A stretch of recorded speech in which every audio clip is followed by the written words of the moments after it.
उर्दू के एक वचन और बहुवचन पाठ 25। दफीना। दफीना का मतलब है वो चीज़ जो दफन कर दी गई थी या दफन हो गई थी। ज़मीन में गड़ा हुआ ख़जाना भी दफीना कहलाता है।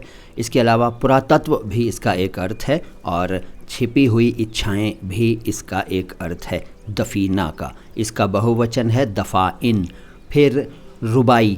रुबाई का मतलब है 4 हिस्सों वाला, वो जो 4 से बना हो, और उर्दू कविता की एक किस्म है रुबाई। अधिक जानकारी के लिए यूट्यूब या गूगल की सर्च बार में माय हिंदी माय उर्दू रुबाई टाइप कीजिए और जान लीजिए इसके बारे में, ठीक है। फिर है गज़ल। अच्छा हाँ, रुबाई का बहुवचन है रुबाइयात। फिर गज़ल।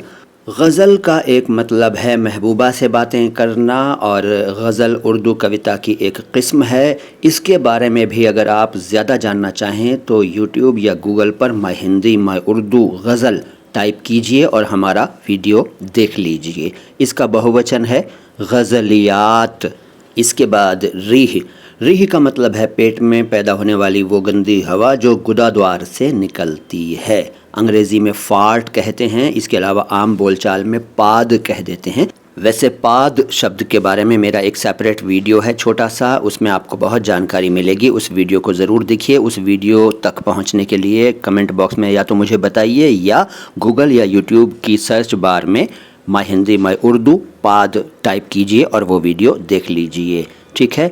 तो ये वर्ड है जिसका हम जिक्र कर रहे हैं, रीह। रीह का बहुवचन है रियाह।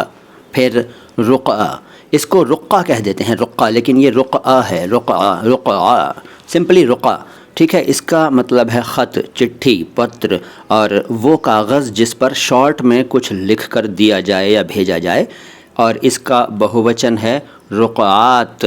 फिर साकिन। साकिन का मतलब है सुकूनत इख्तियार करने वाला, यानी रहने वाला, निवासी, ठहरा हुआ, और साकिन का बहुवचन है साकिनान। फिर सिफारिश। सिफारिश का मतलब है संस्तुति, अनुशंसा, रिकमेंडेशन, और इसका बहुवचन है सिफारिशात। फिर साहिल। समुद्र के किनारे को साहिल कहते हैं और साहिल का बहुवचन है सवाहिल। फिर सनद यानी सर्टिफिकेट, डिग्री, सबूत, डिप्लोमा, दलील, और इसका बहुवचन है असनाद। फिर सिलसिला यानी क्रम, कड़ी, और इसका बहुवचन है सलासिल। फिर सुहूलत। इसको आमतौर पर लोग सहूलियत कह देते हैं, जो कि गलत है। सही शब्द यही है जो मैं बता रहा हूँ, सुहूलत यानी सुविधा। बहुवचन है सहूलियात। फिर सौम। सौम का मतलब है रोज़ा और इसका बहुवचन है सियाम। फिर सहाबी।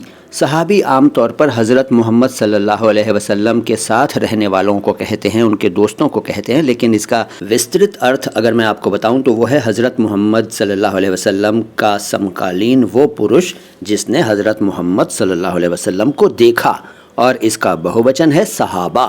फिर सहाबिया यानी हज़रत मोहम्मद सल्लल्लाहु अलैहि वसल्लम की समकालीन वो महिला जिसने हज़रत मोहम्मद सल्लल्लाहु अलैहि वसल्लम को देखा, और इसका बहुवचन सहाबियात।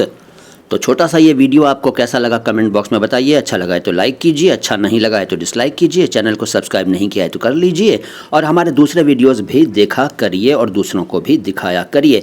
ये चैनल है माय हिंदी माय उर्दू। उर्दू और हिंदी दोनों भाषाओं के शब्दों के शुद्ध उच्चारण को एक साथ समर्पित अपनी तरह का एकमात्र channel my Hindi my Urdu. मैं हूँ मोइन शम्सी। सलाम हिंदुस्तान, प्रणाम भारत।